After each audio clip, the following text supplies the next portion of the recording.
Hello comrades.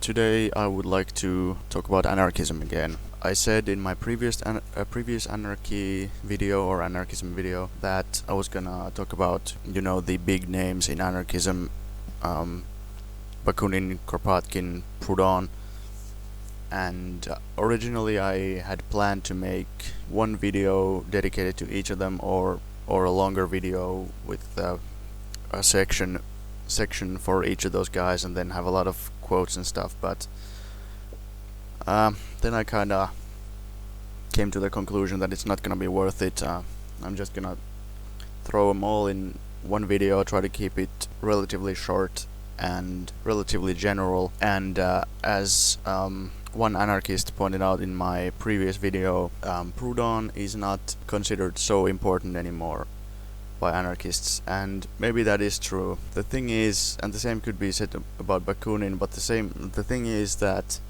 anarchists, from my personal experience, anarchists don't really have any clue of what Proudhon actually said or what Bakunin actually said. They just see the name Proudhon, they see the name Bakunin, they see the picture of them on Facebook, and they're like, yeah, that guy's cool, we like him. And the same with Magno really as well. We talked a little bit about Magno in the comments. They're like all for Proudhon, they're all for Bakunin, but when they're actually confronted with the facts of what these guys actually thought and actually said and actually wrote, then they immediately disassociate themselves from that. They say, oh, we don't really have anything, these guys are not so important anymore. So it's kind of funny also that they've pretty much rejected most of the core original old school anarchism theory that there is. I mean, the general idea is still there, but they've pretty much discarded the majority of what the quote-unquote founders of anarchism said, so that's kind of interesting. But anyway, I did write some notes, not a full script, but some notes. So let's deal with Proudhon first. Oh yeah, and by the way, even though anarchists say that, oh, Proudhon is not so important anymore, they still really like to link that one book he wrote, What is Property? Yeah, even the anarchist in the comments section, even he linked that or mentioned that book, that it's supposedly really good. Same with Bakunin. I mean, they link to certain Bakunin works, even though they still will quickly say when they're criticized that, oh, Bakunin is not really important anymore and stuff.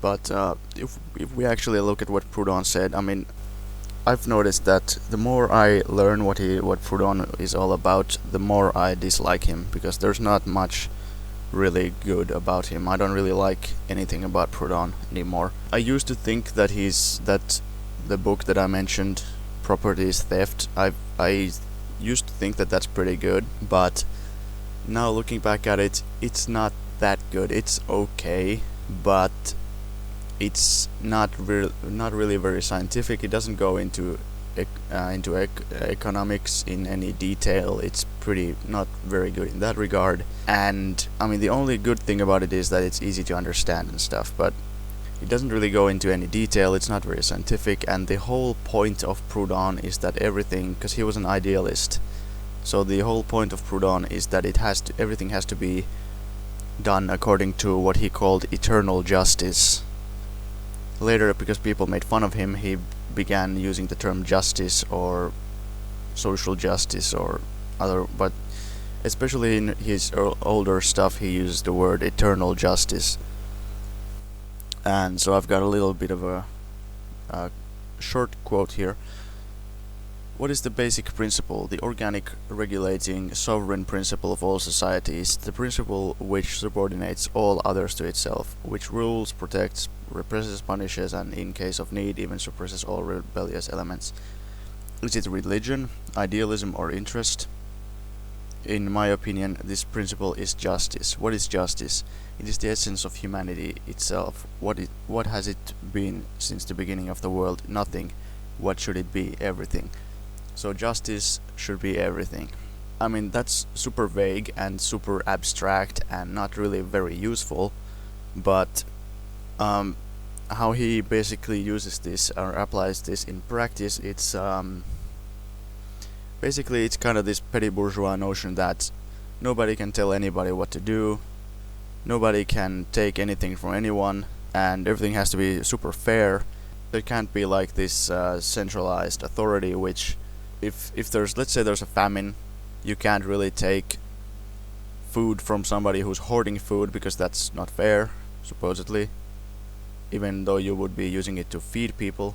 I don't really know, but I guess this would really in democracy too, because I asked that anarchist in the comments. I asked him that how does democracy work in anarchism if like nobody can tell anybody what to do, and because I've seen this happen. People will say when there's supposed to be a decision, they say, oh, you're infringing on my rights as an individual, when it's a democratic decision by the majority. So if the democratic decision of the majority is not binding on the minority, then how does that work? I've never understood it. I've asked anarchists to explain it, because that can't be the way it's supposed to be. They can't possibly think like that. So I've asked them multiple times to explain it, and they've never explained how it works. So, because I refuse to believe that they actually think that is the way it's supposed to work. But according to this idea of eternal justice, you can't tell anybody what to do.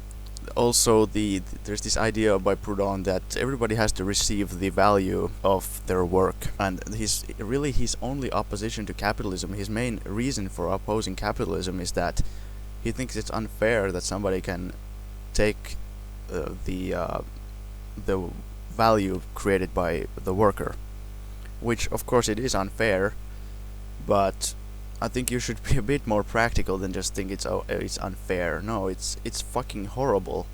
I mean, most of the world lives in absolute crushing poverty because of that. It's not that it's unfair. That's like a huge understatement. It's unfair that the majority of the world is living in absolute destitution.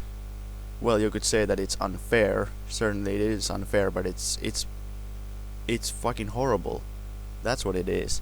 Basically, this, if you try to apply this in practice, it basically means that there cannot be any kind of a state which would build a factory, then the workers would work in the factory, they would produce stuff, they would get a wage. According to Proudhon, they would have to get the exact amount of stuff they produce in the form of money, or as the products themselves or something. They would have to get the exact same value that they produce, so the enterprise could make absolutely no profit. Now then, because the factory would eventually fall apart because it would not make any profit and it could not use those profits to maintain itself, the workers would then there would have to be some kind of tax or something to maintain the factory. Whereas in Marxism, the idea is that you would the workers would work and they would get a wage if they were working for the state, but there would still be no wage labor in the capitalist sense, because Marx defines wage labor in Capital. So there would not be wage labor because there would be no capitalism, and even though the workers would only get a portion of the value that they make, they would still basically get the entire thing, because it would be, the profits would not go to the capitalists, it would go to the society itself, which would then be used in the benefit of the workers. And even in communism, you couldn't really do it the way Proudhon is suggesting, because even in communism, when there is no money anymore, so obviously there's no wages anymore, when everybody works according to their ability, and then they which, by the way, that's not fair. I mean, some people work harder than others. That's not fair, according to, if you want to use this Proudhon logic here. I don't care if it's not fair. I mean, that's not the point, but Proudhon would care. Then people take according to their needs, which is also not fair according to this logic by Proudhon. Everybody would have to get what they make instead of what they need. So anyway, but in communism, theoretically, people would work according to their ability, and they would get stuff, products, and resources according to their needs. And let's just assume that everybody would work the same amount and with the same quality and stuff, and that they would all take the same amount of stuff. Still, this eternal justice would not happen, because basically what happens there's no taxes in communism, but so where does all this stuff to maintain society and build new things and invest and stuff, where does that come from? It comes from surplus. So in socialism there's still scarcity, so the state has to be kind of the planning and distributing body there. So people work, the state takes a small cut, uses it in the benefit of the society as a whole. In communism people work, the state doesn't exist, but the people produce way more than they can consume. That's the point. That's how communism is possible. It's a post-scarcity system. People produce way more than they consume, and therefore this eternal justice still doesn't happen, because people don't get the exact value of their work, because the value they create is way more than they can even use. But anyway, I've been going on. I've been talking about that for way too long. So let's move on. Again, Proudhon's economics are pretty dumb. If you are interested in that, you should read The Poverty of Philosophy, by Marx, and Housing Question by Engels. And there's not really any reason to go into that. The only thing I'm gonna mention is that Proudhon, he was a theist, of course, so he believed in God. So when there were certain things that he couldn't explain, he just said that God did it, basically. But the thing that I was really struck by is this is something that's pretty relevant to anarchism. I'm gonna quote Marx from The Poverty of Philosophy. On what historical knowledge the book is based can be judged, and he's talking about Proudhon's book, can be judged from the fact that it believes in the historical existence of the Golden Age. And then he quotes Proudhon: "In the beginning, when the human race was thinly spread over the earth's surface, nature supplied its needs without difficulty. It was the Golden Age, the age of peace and plenty." So obviously Proudhon's reasons for believing this is probably because he believed in God, so that's probably what's going on here. But it could also be interpreted that he's talking about primitive communism, Golden Age, age of peace and plenty. Not many people, nature supplied its needs without difficulty. That's basically hunter-gatherer society, what he's talking about. But maybe he's talking about that in the Garden of Eden sort of sense, because according to the Bible that was cool, but when they were cast out of the paradise, then they had to, well, there's many different interpretations. Some say that that's because that's the when they're cast out and it's horrible, that's supposed to mean the birth of agriculture, because they start to till the soil. They're not hunter-gatherers really. So maybe that's what Proudhon is talking about, but it's dumb nonetheless. Another interesting thing about Proudhon's economics is that he seemed to believe in Malthusianism, which is this. Malthus was this economist who was really really sociopathic kind of character, who basically said that unemployment is like this, it's inevitable, and that there's not, and it's just the way it's supposed to be. And he said that the population is basically controlled by, like, if there's too many people, then there's gonna be unemployment, is basically what he's saying. That, and then the way this is gonna be fixed is that he was basically arguing that we shouldn't help the poor at all, because if we help them, that only makes the population increase, because they can survive, and there's no jobs for them. So the way he proposed we should do is that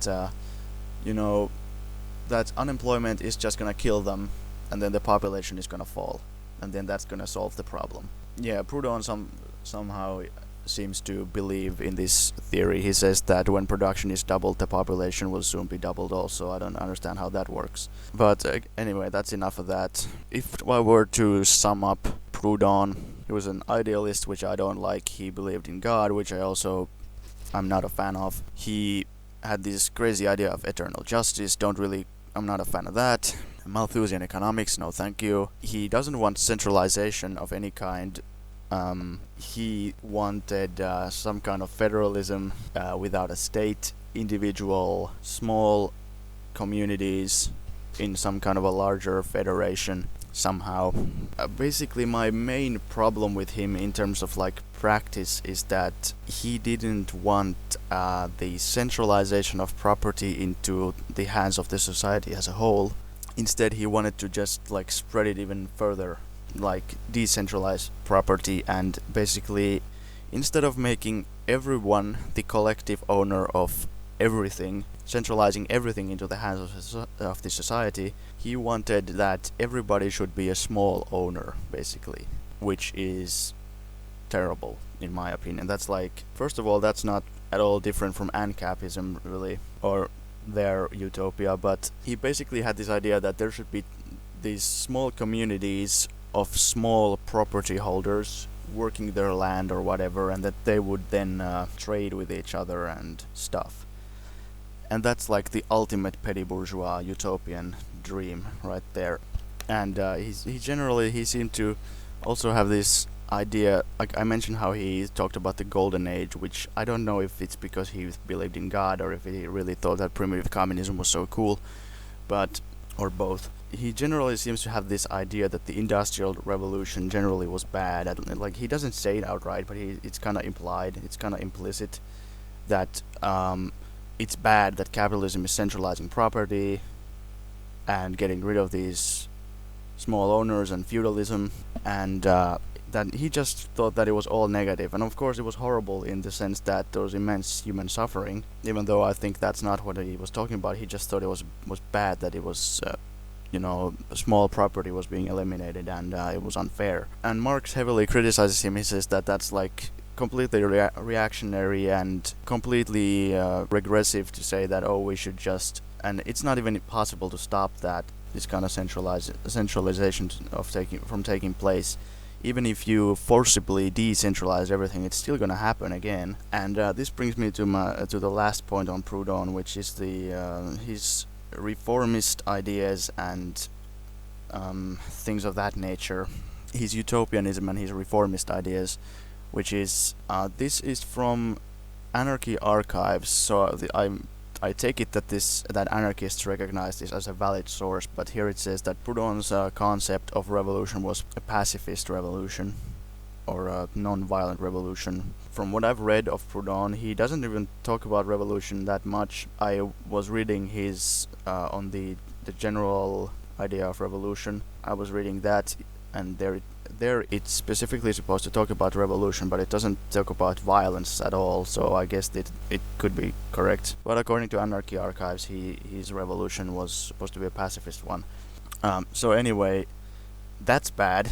Also, in the housing question, Engels is replying to a supporter of Proudhon, who is using Proudhon's ideas to try to solve the housing question. And what is the housing question? Well, the housing question is basically homelessness. People don't have homes, so how to solve that? Well, the supporter of Proudhon, he's saying that he's using quoting Proudhon's stuff and using Proudhon's ideas and saying that we should that because now there's all these people these workers who are living in homes that they're paying rent, and that they pay rent. Let's say the house is worth 1,000 some currency, 1,000 marks, 1,000 francs, whatever, and they pay rent, and if they've lived there for long enough, they eventually pay more than 1,000. So they've eventually paid more rent than the actual value of the building or the apartment. So that's unfair according to eternal justice. So he says that instead of doing that, it should basically be a mortgage, that they should pay, and then when they've paid enough, they should own the building. That doesn't of course take into account that it takes some money to maintain the building, but whatever, and pay rent on the ground possibly, or the plots of land, whatever. But whatever, that's his idea of solving the Proudhon theory of solving the housing question, which basically it is intended to make all the workers owners of their own small house. And then he goes on in great detail talking about how it's, how modern society is even worse than hunter-gatherer society, even worse than feudalism, because people don't have homes anymore, and they used to in the hunter-gatherer had his cave, and the feudal serf had his small shack. So nowadays the proletarians don't even have that, so they only have a rented apartment, so it's even worse. Of course, that is again decentralizing property,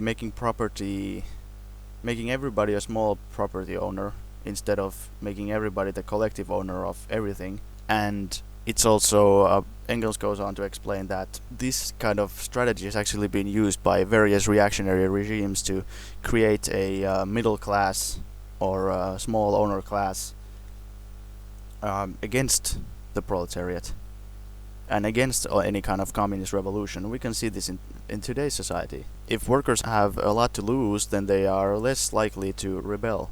And also it has been used in all kinds of ways to actually further exploit people, because if you're paying a mortgage on a house, then you can't leave, basically.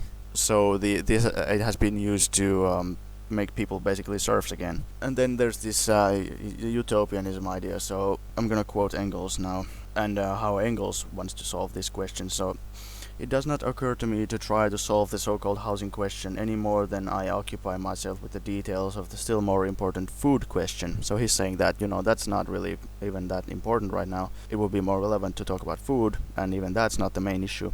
I'm satisfied if I can prove that the production of our modern society is sufficient to provide all its members with enough to eat, and that there are houses enough in existence to provide the working masses for the time being with roomy and healthy living accommodation. To speculate as how a future society would organize the distribution of food and dwelling leads directly to utopia.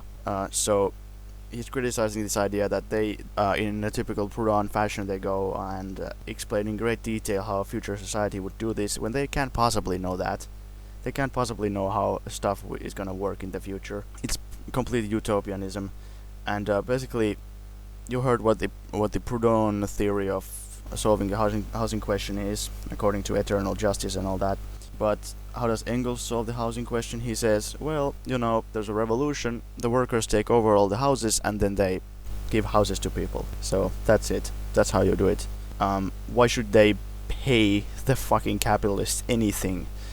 That's the reformist nature of Proudhonism as well. That we should just pay them. And another small thing about the Paris Commune as well. The Paris Commune, of course, it wasn't a Marxist thing. There were various different groups there. There were workers who supported various different ideas: Marxism, Proudhonism, and all kinds of utopian socialism as well, and all kinds of things. And Proudhon supporters were there were many Proudhon supporters there, but instead, Engels is congratulating them that even though that was already after the Paris Commune had collapsed, but basically he's still saying that it's very positive that the Commune didn't. Well, I'm just gonna read you the quote. Although the Proudhonists were strongly represented in the Commune, not the slightest attempt was made to liquidate the old society or to organize the economic forces according to Proudhon's proposals. On the contrary, it is to the great honor of the Commune that in all its economic measures the driving spirit was not any set of principles but simple practical needs. And therefore, so it was not motivated by eternal justice or any kind of vague principles like that. It was because of practical reality. And therefore the measures taken by the Commune, abolition of night work in the bakeries, prohibition of monetary fines in the factories, confiscation of idle factories and workshops, and their handing over to the workers' associations, were not at all in accordance with the spirit of Proudhonism, but certainly in accordance with the spirit of German scientific socialism. The only measure which the Proudhonists put through was the decision to not seize the Bank of France, and this was partly responsible for the downfall of the Commune. So yeah, they didn't actually even they were not as reformist as Proudhonism says they should have been, but unfortunately they were still kind of reformist, and they didn't take over the bank. Anyway, that's that. Let's move on. Now let's talk about Bakunin. I'm gonna get to Kropotkin at the end. So Bakunin also, when I read the was God and the State, and then what was his other thing? I don't remember. Some other book that I read, and I thought that was pretty amusing. You know, it wasn't. Yeah, it was pretty fun. But now again, looking back at it, it's not good. It's not good. He's basically just ranting about how terrible the church is, which, you know, that's fine. But that's not really very useful. That's not really very, not very intelligent. And of course, Bakunin is like one of the craziest people out there. Nothing much that's of any value in Bakunin, really. Bakunin, of course, the first thing that comes up often as a criticism is that he was a horrible anti-Semite. And don't get me wrong, I don't think that anti-Semitism is something that is universal among anarchists or anything.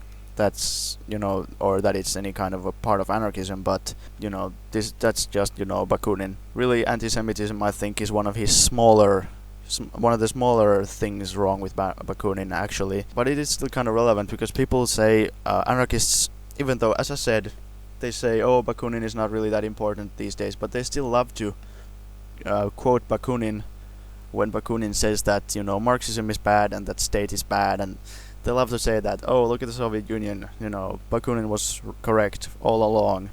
And I just find that super funny, because Bakunin's the real reason why Bakunin said that Marxism is bad and that state is bad and all that is because he thought it was a fucking Jewish conspiracy.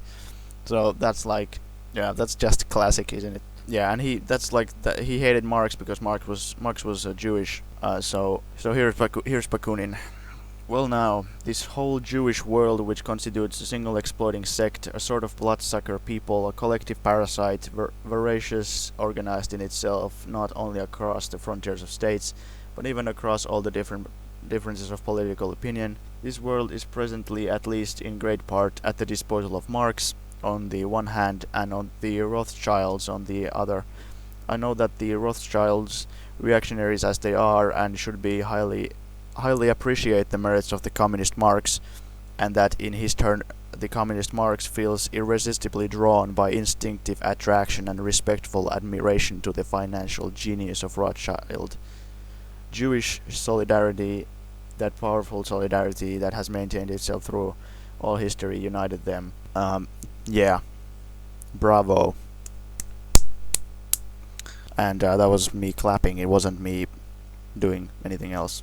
Now that that's out of the way, and yeah, if you wanna say that, oh, Bakunin was correct because the Soviet Union eventually became, you know, if you it's another issue if you really think that Soviet Union was horrible all the time. But even if you just say that, okay, when the Soviet Union became revisionist, it eventually became bad, or at least or at least partially not good. That, oh, Bakunin was just correct all along. Well, keep in mind that Bakunin's reasoning was that it was a Jewish plot to take over the world, so I would completely disregard his criticism. It's complete bullshit. Then Bakunin, of course, I've heard some anarchists talk about the dictatorship of the proletariat, but I'm not sure what the consensus among anarchists is, because I've also seen plenty of anarchists who say that they don't want dictatorship of the proletariat.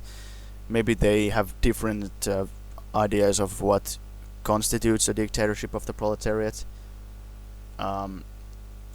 Some anarchists support the Paris Commune, some of them don't. Engels thought it was a dictatorship of the proletariat. Some anarchists also think that, some anarchists don't think that.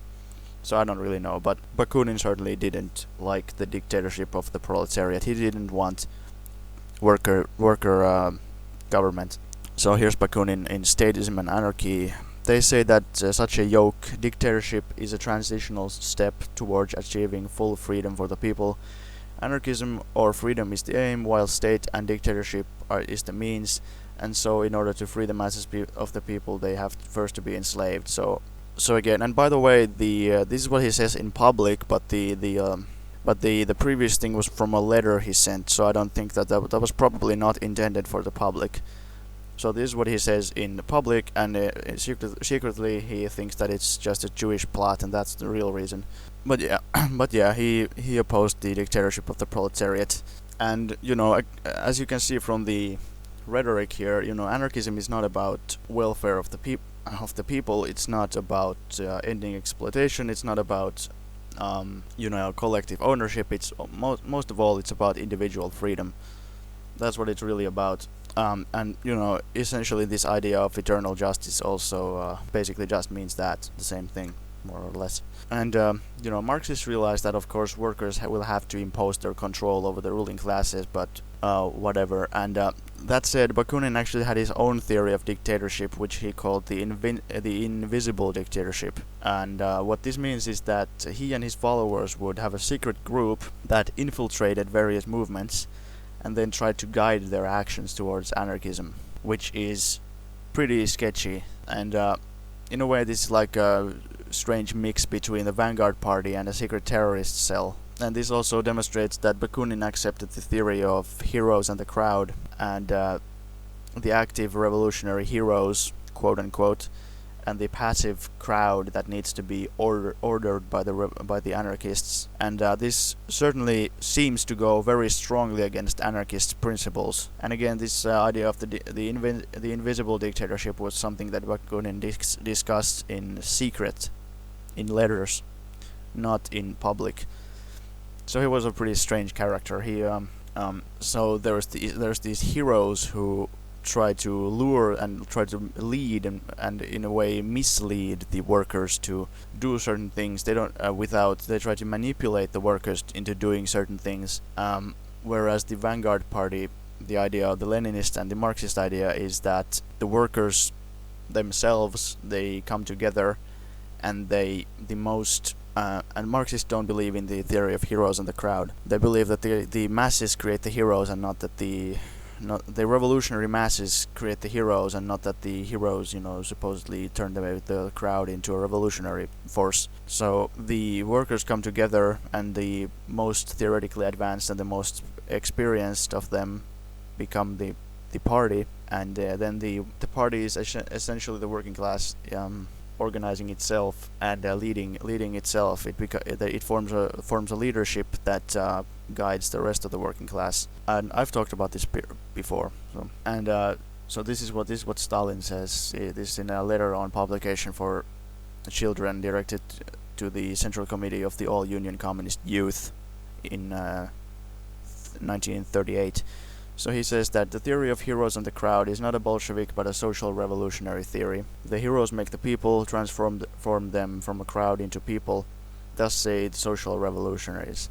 The people make the heroes, thus reply the Bolsheviks to the social revolutionaries. And social revolutionaries, they were, in a way this is not surprising because Bakunin was a Russian guy, and Narodism was a big utopian socialist movement, relatively big utopian socialist movement in Russia at the time.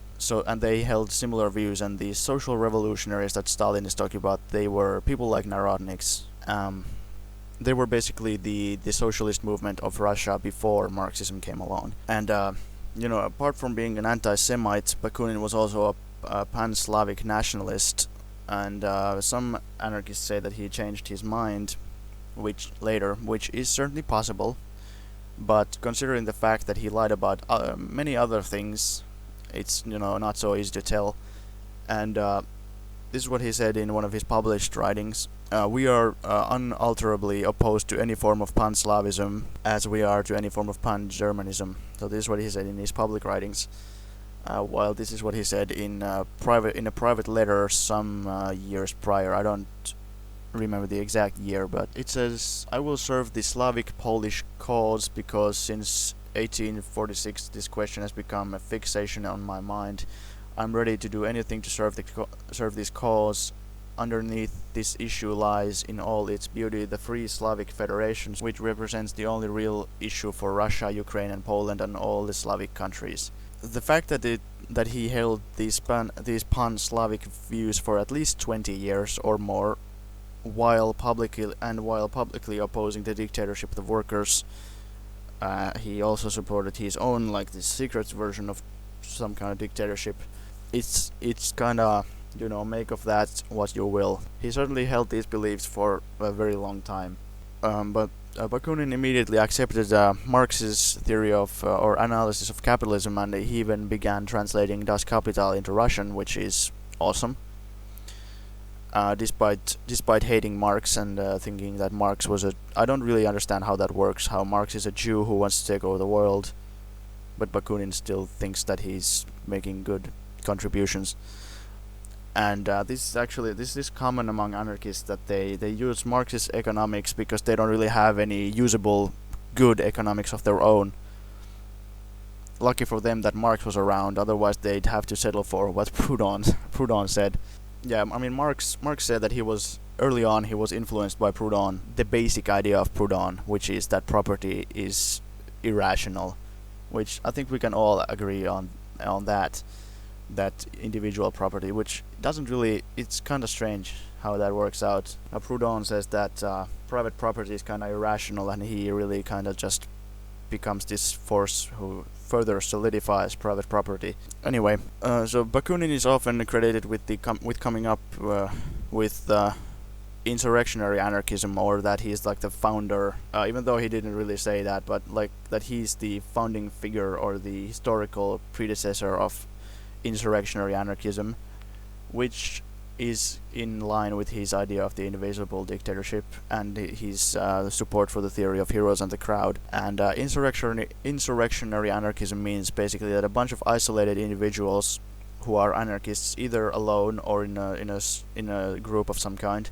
commit various acts of terrorism, sabotage, and assassinations. I actually, again, referring to the anarchists who commented on my previous video about anarchism, I mentioned to him that because of our discussion, I went and I googled if there are any anarchist guerrilla forces in the world anymore, and I only found one which called itself a guerrilla force, and it was this group in Greece. I think it was called Revolutionary Struggle or something. It turns out that they're insurrectionary anarchists, and that they're not even a guerrilla force, they're just this bunch of people who blow up car bombs and stuff.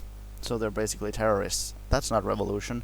And yeah, it's kind of funny that people in Finland, for example, these anarchists, they keep telling me that you communists, you're so unpopular. Anarchists have all this popularity. Well, fuck you. I mean, anarchists have fuck all. There's like these liberal individualists who think they're anarchists, smashing windows and stuff. And then you've got this one group in Greece which is like the highest advancement of anarchism at this stage, and it's like just a bunch of terrorists, whereas there's like actual Maoist and Marxist-Leninist guerrilla armies in pretty much all third world countries, and anarchism has no support anywhere else than in the West among these bourgeois liberal individualists. But anyway, I'm getting off topic here. So this idea of sabotage or assassinations and bombs and stuff was popular in Russia, and Bakunin was a Russian, so it was popular in Russia at the time among the utopian socialists, particularly the Narodniks. So the Narodniks were these rural petty bourgeois socialists who opposed capitalism because it was replacing the old feudal system and the old village community. So this is something that seems to be a common theme with anarchism. This oppose, or this, even though Narodniks were not anarchists, but I think this is like something that anarchists take from utopian socialism, that capitalism is bad because it's destroying the old system, even though that's like Marxism says that capitalism, it's like the only good thing about capitalism is that it's destroying the old feudal system. Anarchists apparently disagree. So the Narodniks, they tried to kill the Tsar and some other high officials and stuff in order to basically attack capitalism. They thought that by assassinating the Tsar and assassinating various people, they would, do something useful. And this is like the epitome of heroes in the crowd theory. It's like a terrorist cell. It doesn't have any connection to the large revolutionary masses, and that's why they were destroyed. And it's worth noting that Lenin's older brother was a Narodnik, and that he was hanged for attempting to murder the Tsar. So that's Lenin's older brother. And Bakunin also believed in what is called the propaganda of the deed, which means that there's these random acts of terrorism that you could do, and they would somehow impress or inspire the masses to revolt.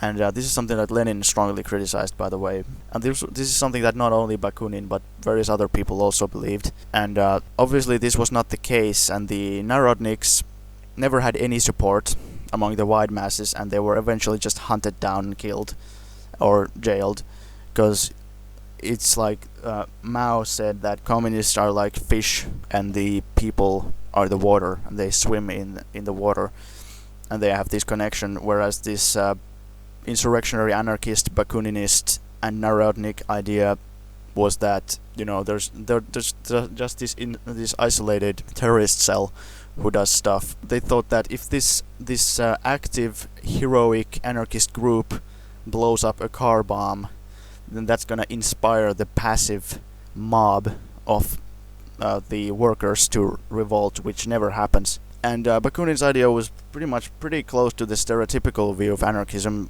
which is just rioting and smashing shit. He thought that criminals and bandits were the quote-unquote true revolutionaries, because to him smashing shit and causing destruction were acts of revenge against the state and against capitalism. So that's the dumbest shit that I've ever heard, pretty much. Apart from saying that Marxism is a Jewish plot. I mean, that's Nazi level shit right there, but anyway. So this is Bakunin. The brigand is always the defender, the avenger of the people, the irreconcilable enemy of the entire state regime. The brigand in Russia is the only true revolutionary, so they're these feudal bandits. So the avenger of the people and the enemy of the state regime, and the only true revolutionary. And nowadays anarchists don't tend to accept much of what Bakunin has to offer, which brings into question why they like him so much. I mean, the man is completely fucking nuts. There's not, like, he said nothing that was in any way rational on any of these issues. When it comes to Bakunin's ideas about organization of the society, his ideas have largely been replaced by Kropotkin, and Bakunin was not an anarcho-communist, but he believed that there should be a system of wages and trade, and apparently that countries should still exist. But anyway, I think that's enough about Bakunin. Let's move on to Kropotkin. And now, Kropotkin is pretty much the guy who seems to be the biggest inspiration for modern anarchists. Anarchists, correct me if I'm wrong, but that's just the way it seems to be. He was an anarcho-communist. When I read Mutual Aid and Conquest of Bread, they're not completely horrible. I mean, there's aspects of Kropotkin that I can like.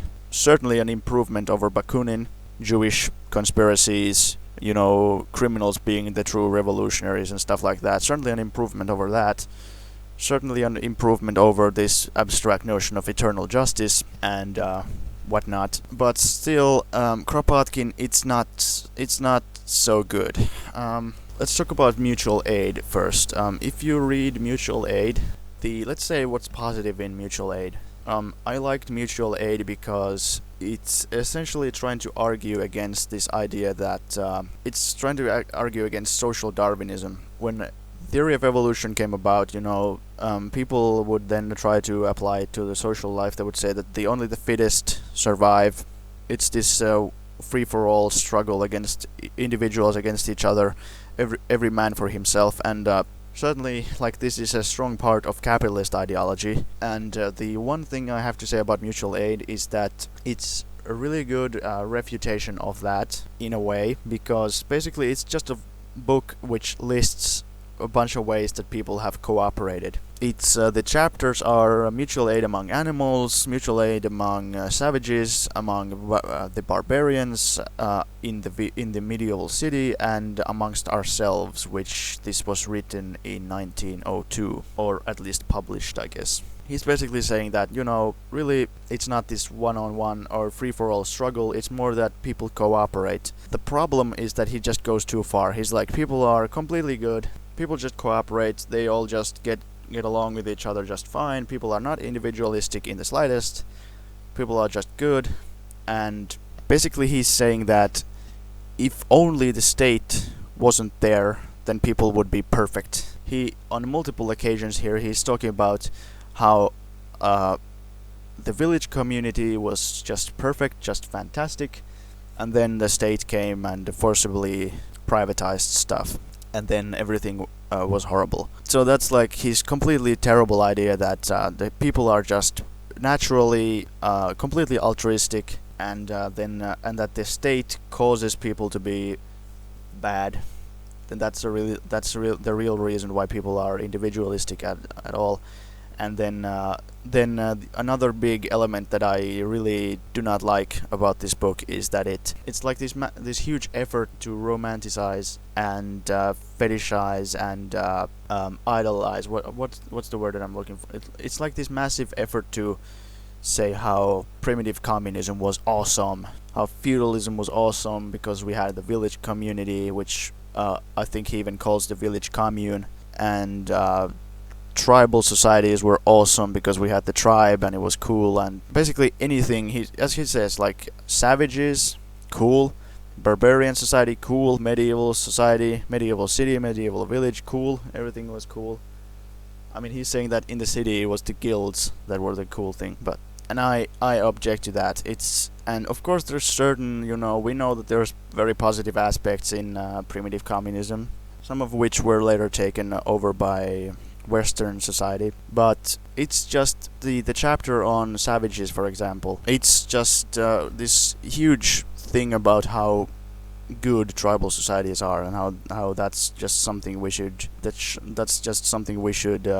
appreciate, I guess. And that here it basically says that the Bushmen lived in small tribes, sometimes federated together. They used to hunt in common, divided the spoils without quarreling, that they never abandoned their wounded, displayed strong affection to their comrades. Liechtenstein, who is somebody that Kropotkin is talking about, has a most touching story about a bushman nearly drowned in a river who was rescued by his companions.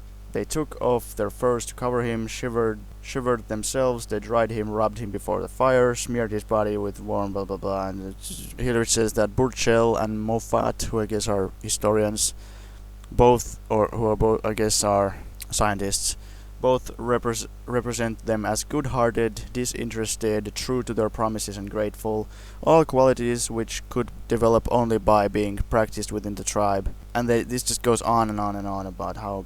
And the same thing about the village community. That's like the biggest thing that I really take issue with, is when he starts to talk about the feudal village, because supposed village, medieval, primitive socialism, communism is really just this idea that, because we know that they had common forest lands that they could all use, and we know that they had common certain things in common they could use. For example, the land they got together basically. Each time like every few years they got together and they allocated the farming land to each family, supposedly according to their needs, or supposedly according to how much they could use, but really it just all went to the kulaks. That's just the way it happened, because there was a certain logic to it. Like, if you have more people, have more horses and stuff, then you get the most land. Well, kulaks, they've got all the horses, they've got a bunch of people they hire and stuff, therefore they get all the land. That's just the way it happened. That's not communism, that's not cool. And if we move to, let's end with the with Kropotkin's with Kropotkin's book Conquest of Bread. And the Conquest of Bread is it's been a little while since I read it. I believe that it mentions the Paris Commune on quite a few occasions, but it's generally very theoretical in that it doesn't really talk about the practical reality. It occasionally says like the commune did this wrong and the commune did that wrong, but it's still largely like very distant from reality. And it says it's this gigantic utopian plan about how we're gonna do everything in the paradise that is the anarchist future society. And like Engels mentioned, this kind of explaining how we're gonna do these things in the distant future is completely utopian. Again, to end on that, I would just like to point out that remind you of what Marx and Engels said. So Engels said famously that Marxism is not a dogma, it's a guide to action. And Marx said that making these, I'm paraphrasing, but he said that making these kinds of crazy detailed plans about how we're gonna organize, how we're gonna calculate how many houses there are, how we're gonna calculate how much food there is, how we're gonna distribute it, how we're gonna organize production, how we're gonna decentralize stuff, and how we're gonna do this and that.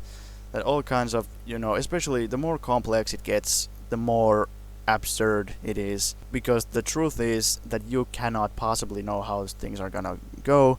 Basically, what Kropotkin said, what Proudhon said, it's completely useless at this point. What Marx said about his theory is that his theory is, it's a framework, it's a method, it's an analysis, it has a set of core principles and a methodology, and but it doesn't specifically say how stuff is going to happen. Like, the people who are doing the revolution and the people who are organizing the future society, they will have to figure it out. We say we have the revolution, we say we have to have the revolution, we have to have the vanguard party, we have to have the dictatorship of the proletariat. How exactly it's gonna happen, like how are we gonna organize this and that, well, they will have to figure it out. We can't possibly know what the circumstances are gonna be.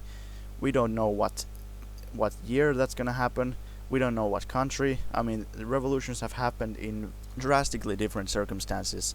Look at 1700s in Paris, in industrial country, the 1930s and 40s in China. Small countries, big countries, small countries, industrial countries, agrarian countries.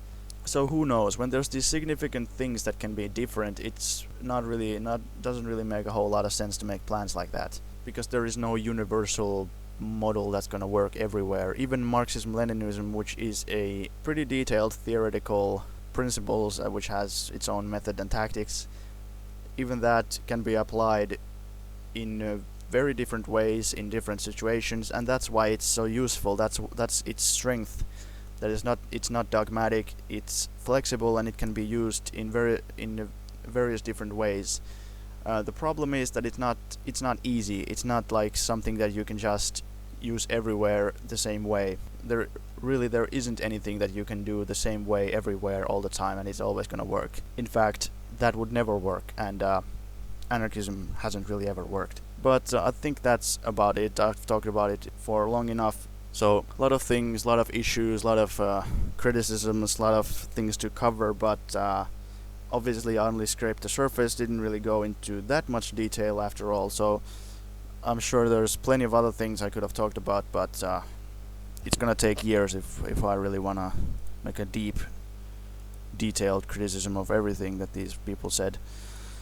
But I would appreciate some feedback from anarchists if they think that I've said something wrong.